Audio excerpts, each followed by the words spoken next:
নমস্কার বন্ধুরা, PPT easy cooking এ আপনাদের সকলকে স্বাগত। শীতের বাজারে ফ্রেশ মটরশুঁটি পাওয়া যায়, তাই আজকের রেসিপি রেস্টুরেন্ট স্টাইল কিমা মটর। এটি রুটি, পরোটা, লুচি, লাচ্ছা পরোটা, নান, পুরি, ফ্রাইড রাইস, পোলাও, এমনকি গরম ভাতের সঙ্গেও খুবই ভালো লাগে। চিকেন কারি রান্নায় অনেকেই ছিবড়ে মাংসগুলো খেতে পছন্দ করেন না, তাই চিকেনের সলিড বা ছিবড়ে মাংসগুলো রেখে দিয়ে এভাবে কিমা মটর বানিয়ে নিতে পারবেন। খুব সহজ আর ঝটপট হয়ে যাওয়ার মতো দারুণ একটি রান্না।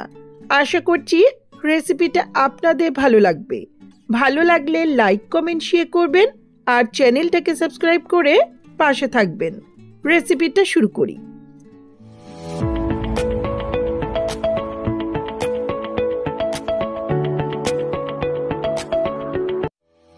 সবার প্রথমে একটা পেস্ট বানিয়ে নেব। এখানে একটা ব্লেন্ডিং জার নিয়েছি, এতে নিচ্ছি একটা বড় সাইজের স্লাইস করা পেঁয়াজ, দুটো মিডিয়াম সাইজের স্লাইস করা টমেটো, 3 ইঞ্চি স্লাইস করা আদা, বেশ কয়েকটা কাঁচা পাকা লঙ্কা আর দুটো কোয়া ছাড়ানো রসুন। এগুলোকে জল ছাড়াই মিহি পেস্ট বানিয়ে নেব। বাকি উপকরণগুলো রান্নাটা করতে করতেই বলে দেব। এখন গ্যাসে একটা কড়াই বসিয়ে 3-4 টেবিল স্পুনের মতো সর্ষের তেল ভালো করে গরম করে নিচ্ছি। তেল ভালো করে গরম হলে এখন এতে ফোড়ন দিচ্ছি দুটো ফাটানো এলাচ, 2 ইঞ্চি দারচিনি, 1/2 টিস্পুন গোটা জিরে, একটা শুকনো লঙ্কা, 3টে লবঙ্গ আর একটা তেজপাতা। ফোড়নটাকে কয়েক সেকেন্ড ভেজে নেব। হোটেল বা রেস্টুরেন্টগুলোতে অনেকটা তেল দিয়ে রান্নাটা করা হয়, যেহেতু আমি বাড়িতে রান্নাটা করছি তাই তেলের পরিমাণটা কম করে দিলাম। চাইলে সর্ষের তেলের পরিবর্তে সাদা তেলেও রান্নাটা করা যাবে। ফোড়ন ভাজা সুন্দর গন্ধ বেরোলে এখন একটা বড় সাইজের কুচনো পেঁয়াজ দিচ্ছি। ছোট পেঁয়াজ হলে 2টো পেঁয়াজ দিতে পারেন। পেঁয়াজটাকে মিডিয়াম ফ্লেমে হালকা করে ভেজে নেব। পেঁয়াজ খুব কড়া করে ভাজার প্রয়োজন নেই।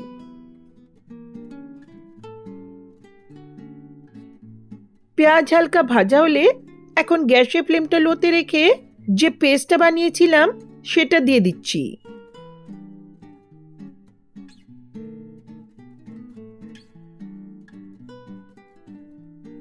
এক পাশে তেলের মধ্যে দিচ্ছি 1/2 টিস্পুন করে হলুদ গুঁড়ো, কাশ্মীরি লাল লঙ্কার গুঁড়ো, ধনের গুঁড়ো, জিরের গুঁড়ো।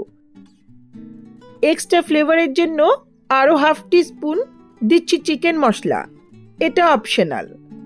সামান্য লবণ দিয়ে একটু নেড়ে নিয়ে আদা রসুন পেঁয়াজের পেস্টের সঙ্গে মশলাটাকে মিডিয়াম ফ্লেমে 2-3 মিনিটের মতো কষিয়ে নেব।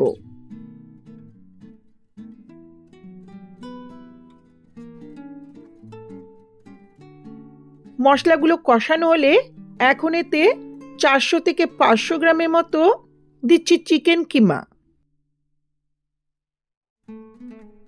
এটা অনেকটা দলা হয়ে আছে, তাই স্প্যাচুলা বা খুন্তি দিয়ে ভালো করে একটু ভেঙে নিচ্ছি।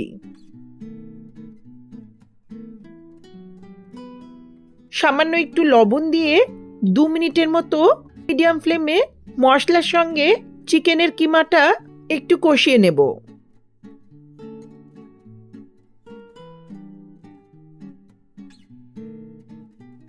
2 মিনিট নেড়ে নেওয়ার পর এখন এতে দিচ্ছি 2 কাপ মতো ফ্রেশ মটরশুঁটি।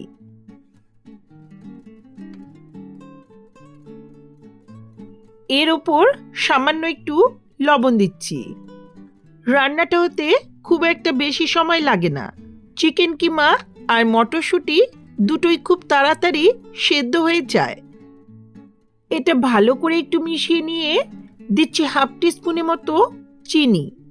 যেহেতু টমেটো ব্যবহার করেছি তাই সামান্য একটু চিনি দিলে টেস্টে ব্যালেন্স হবে, তবে এটা অপশনাল। আবারও একটু মিশিয়ে নিয়ে ঢাকা দিয়ে লো মিডিয়াম ফ্লেমে ততক্ষণ রান্না করব যতক্ষণ না মটরশুঁটিটা 80% মতো সেদ্ধ হয়ে যাচ্ছে। মাঝে মধ্যে অবশ্য ঢাকাটা তুলে একটু নেড়েচেড়ে দিতে পারেন। 4-5 মিনিটের মতো ঢাকা দিয়ে রান্না করার পর ঢাকাটা তুলে নিলাম। চাইলে এটা এভাবেই পরিবেশন করা যেতে পারে, তবে রুটি পরোটা লুচি দিয়ে সার্ভ করতে হলে সামান্য একটু গ্রেভি থাকলে ভালো লাগে। তাই এখন এতে ব্লেন্ডিং জারটা ধুয়ে 1 কাপ মতো উষ্ণ জল দিচ্ছি। একই সঙ্গে দিচ্ছি স্বাদ মতো লবণ। লবণটা আগেও দিয়েছি, তাই আন্দাজ বুঝে দিতে হবে। ভালো করে মিশিয়ে নিয়ে ঢাকা দিয়ে 5 মিনিটের মতো মিডিয়াম ফ্লেমে রান্নাটা হতে দেব।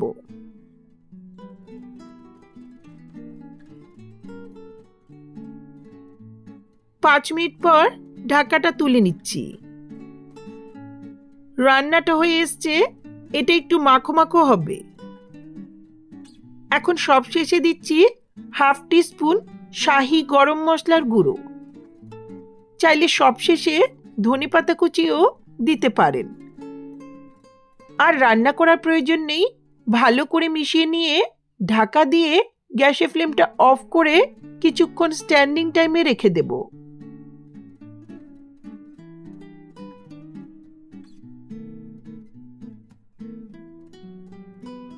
কিছুক্ষণ পর দারুণ স্বাদের কিমা মটর সার্ভ করার জন্য রেডি।